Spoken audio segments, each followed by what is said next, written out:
Hello, my name is Paul Fain. I'm president of Asset Planning Corporation in West Knoxville. We're going to talk just a little bit briefly about how we as regular investors should be reacting to an economic downturn with attendant market volatility. A lot of folks are experiencing declines in their portfolios, and it can be quite distressing. And in fact, I think that's one of the key points we have to remember, that recessions and economic downturns are inevitable.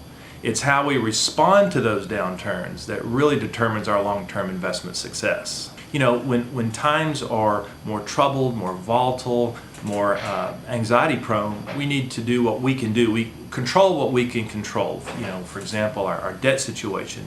It's an opportunity for us to try to control or minimize our debt. Certainly not a time to rack up more debt when we're feeling anxious about the economy and our portfolios. It's also a time to kind of look at our spending plans. I won't use the word budget, but we need to have a plan for how we use our cash. And now's the time to maybe consider, maybe we don't go into a remodeling project, or maybe we postpone a big vacation.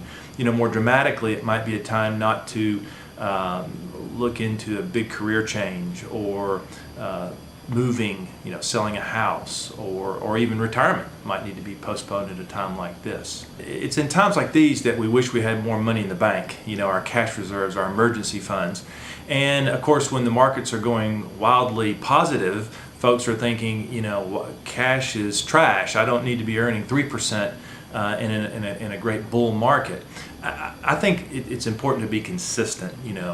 There's an old saying that often cash is king, and that we should have a good emergency fund. Rule of thumb, 3 to 6 months of our living expenses in a good interest-bearing, conservative type account, and that helps us get through economically difficult times, maybe periodic shocks. I just had to replace an air conditioner at home and fix a vehicle, and $200, $300, $400 bills, or even several $1,000 bills, if not attended to through an emergency reserve, might have to come from credit, and now's not a time to have to be adding to our debt. I think most Americans are in a situation where they're living paycheck to paycheck. I mean, we all see the statistics where bankruptcies are at all-time highs, foreclosures are overwhelming the system right now, personal debt at all-time highs, maxed out on credit cards, so forth and so on. And at the same time, financial advisors and pundits like myself would be talking about you need to spend less and save more and reduce your debt. So a lot of folks shrug their shoulders and say, how can I do that? And I'm often amazed that when you actually look at where a person's money goes, that a lot of folks just haven't hit the pause button and examine where their money goes and said, what?